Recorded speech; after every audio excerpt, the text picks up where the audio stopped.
Now we can line the spine.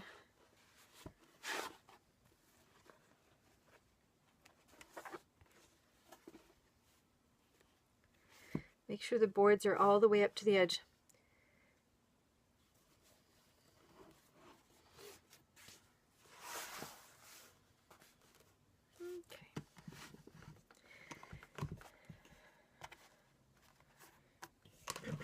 Okay, and if you recall, the original spine lining was a piece of muslin that did not extend all the way to the ends, and there were no end bands here.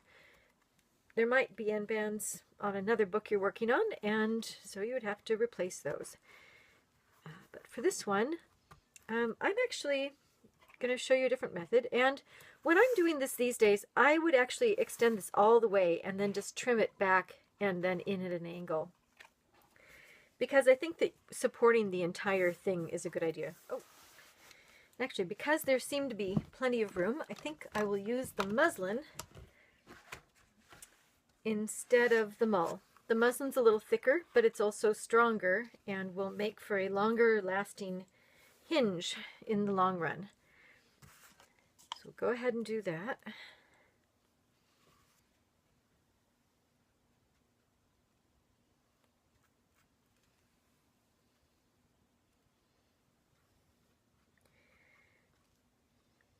You can cut the mull to be the exact size, but really, I think an oversized cut for the first, placement is just fine, because you can trim it all down later. So once I've done that, I'll put a little bit of moisture on there to help the glue soak in further. Then I can make my head and tail cuts.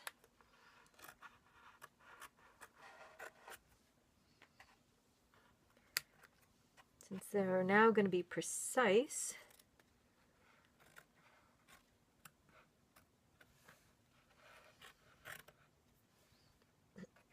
and then tuck them away, tuck the sides under the boards.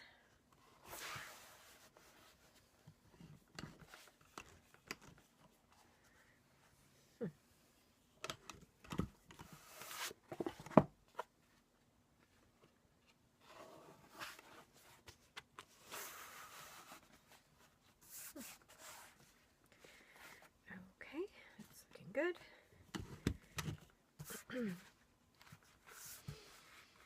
All right, and then I'm going to make the liners, 2 paper liners. This is the Antique End Leaf, the Dove Gray.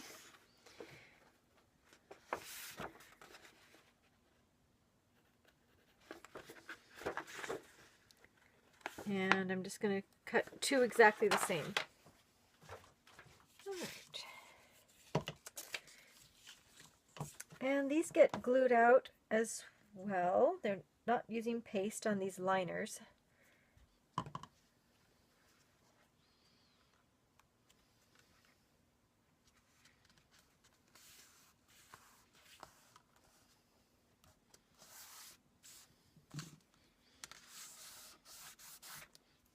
Using a clean damp cloth to just kind of wipe down the back of this helps it to relax.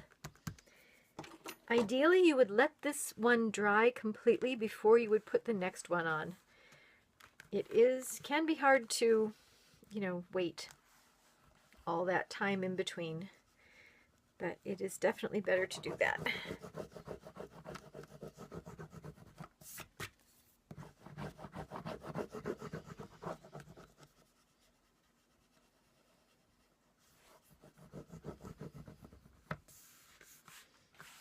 One way to help dry it faster is to actually iron it. After waiting for that one to dry, then you add the second one. The number of linings that you want is determined by how easily you want the book to open And there are reasons for wanting it to not open sometimes.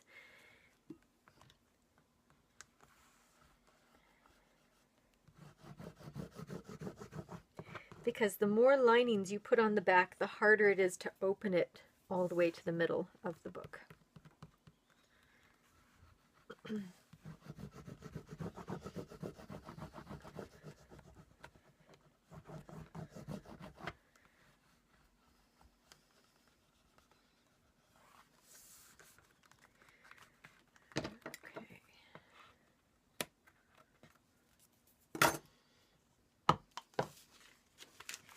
All right, and then once that's dry, we'd look at the trim, maybe trimming the head and tail again if it needs it, if the paper's sticking up at all.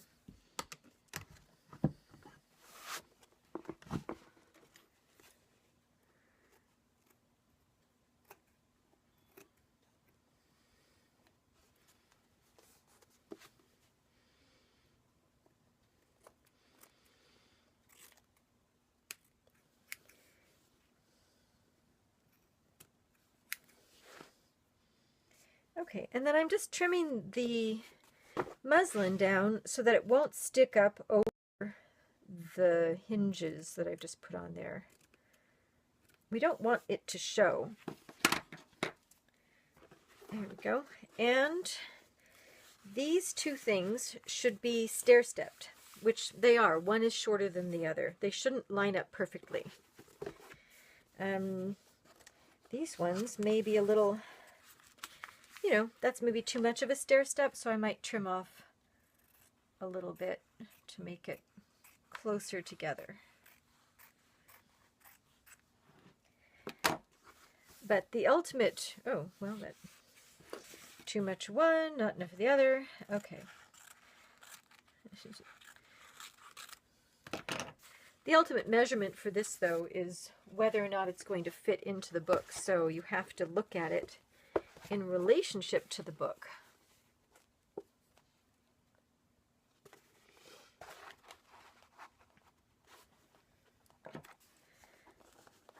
So will this tuck under and not go too far? And I would actually say that I would have to trim this down even a little bit more. So you can use a straight edge and a ruler, or just eye it. It's not going to show a great deal underneath that paper.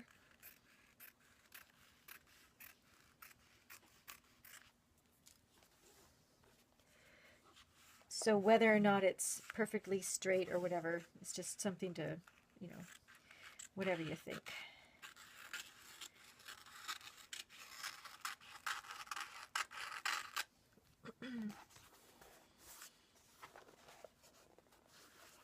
That has about 1/4 of an inch at least in the flap, so I'll be able to case that in nicely. And checking the back.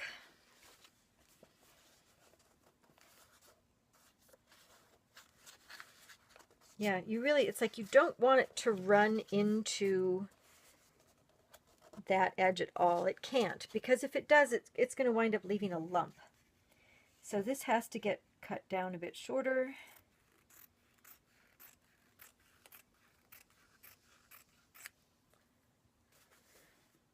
And then just for the stair-step thing, I think I'll cut this down a little bit.